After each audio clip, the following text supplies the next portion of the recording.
Hi, my name is Noel Davis with World Composting, and today we're going to do an update on our 10-gallon tote bin number 2.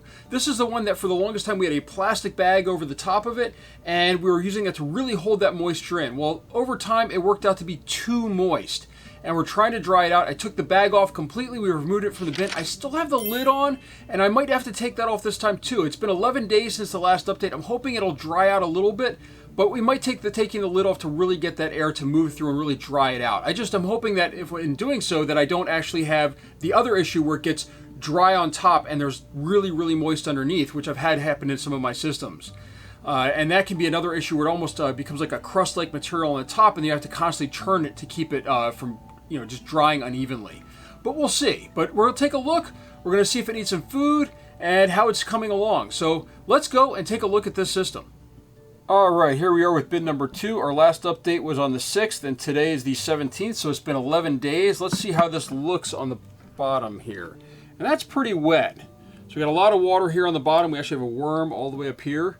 So this is a little bit too wet. We're going to probably have to leave this top off when we put it back to try to dry this out. I will add that worm back in, don't worry. I'm not just going to let him die on the lid. That's not fair to the worms. I try not to do stuff like that. Let me just grab him real quick and throw him in here. There we go. And I've got my glove on here, and last time we added a dry food, if you remember. So it was just a mixture of dry food in here, and you can just see this is really, really wet. So you can see this cloth is just soaking wet, and you can see this material is too wet. It is still too wet. We tried just taking off the bag, but that was not enough. We're going to have to dry this out a little bit more. The worms, though, look incredibly healthy. I mean, just really, really healthy in here. Nice big worms, as you can see right there. But that's, I think, because they can absorb so much moisture, and maybe they need a little bit more muscle for pushing through this type of material. I'm not seeing any cocoons. We're just going to ignore this cloth, I think, going forward. It's so broken apart now. But you can see, I mean, like, there's just material, though, is just too wet. But there's plenty of worms. They're still working through this. I think they ate all that dry material I threw in. It was pretty white in here as far as the material that I added. Well, I could add some more. This time I think we're going to add something a little bit different and see about... I mean, there's just tons of worms in here, though. They really do like this material. They like it this way, I think, more so than the drier bins, but it's really hard to work with when it's this wet. Like, this is impossible to harvest. You know, you can hear my fingers just squishing through there as we move this around. And you can see there's tons of worms, and they are doing good. I mean, they really are, but we need to get the system ready to harvest. That's the plan right now. They've gone through a lot of the paper in here. It looks like it's really worked through well, this material. I'm not seeing a lot of food or anything like that in there. They've done a great job of consuming all the bedding. You can hear me scraping across the bottom here. And the worms look ready to go. I think this is just a matter of maybe we need to start doing a partial harvest on this. So what we're going to do is we're going to do the same thing we did in bid number 1.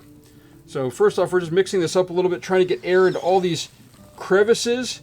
And the reason why is I don't want anything to become anaerobic where all of a sudden you start getting a smell and it gets deadly for the worms. That's what I'm trying to mix this up for right now.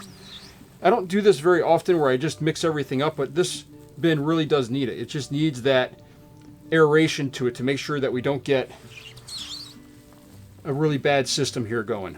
But what we're going to do now is we're going to do the same thing, though, we did in bin number 1. We're going to move this stuff to the side, make a little bit of an opening here in the center, if I can. I'm really stuck to my gloves here. And we're going to do the same thing. We're going to leave off a little bit of space. There's probably about a ½ inch of material here to an inch, maybe about an inch of material. And we're going to take and this is not frozen. This was just cold. It was in my fridge, but this is one of the cantaloupes from my garden that was harvested too early because the deer ate the stem off, and we're going to bury that in here. And with this, I'm hoping that, as I've said in the past, hopefully no bugs will find it in here like this, but this way the worms can migrate into this area, and then we can maybe do a slight harvest of these worms. And then I'm thinking in a couple weeks, or not a couple weeks, I should say, probably a week or less, we'll come back in here, and bin number 1, we'll take out all those worms, we'll see how they compare, and then also with that, what I would really like to do is I would also like to get a new system set up with both of these worms in it. So that's the plan. We're going to see how this goes. We'll probably make a new bin out of bin number 1, and we'll keep going from there. So that's our update. I'm going to put this back on top just to mark that area. We're going to leave the top off though. We're not going to put the top back on this. I really want this to dry out a little bit more. And although it can end up crusting on the top if I do this, I'm going to take that chance because this is too wet to do anything with for me. So it's going to need to dry out no matter what. So that's my update. Thank you for watching. As I said, the lid's not going to go back on. It's going to stay off. And we're going to dry this bin out and get it ready for harvesting just like the other one. Because all the material looks pretty gone from here from what I can tell. And it really needs to be harvested so we can get a fresh bedding material and a fresh bin going and fresh everything. Except for the worms, obviously. The worms get to go with the system or into the new system. They don't get refreshed until they lay more cocoons. So that's it. Very quick update this time. Thank you for watching. Again, no lid. I'm going to put this back as is, and we'll let it dry out from there.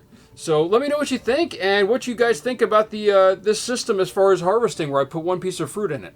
So thank you for watching.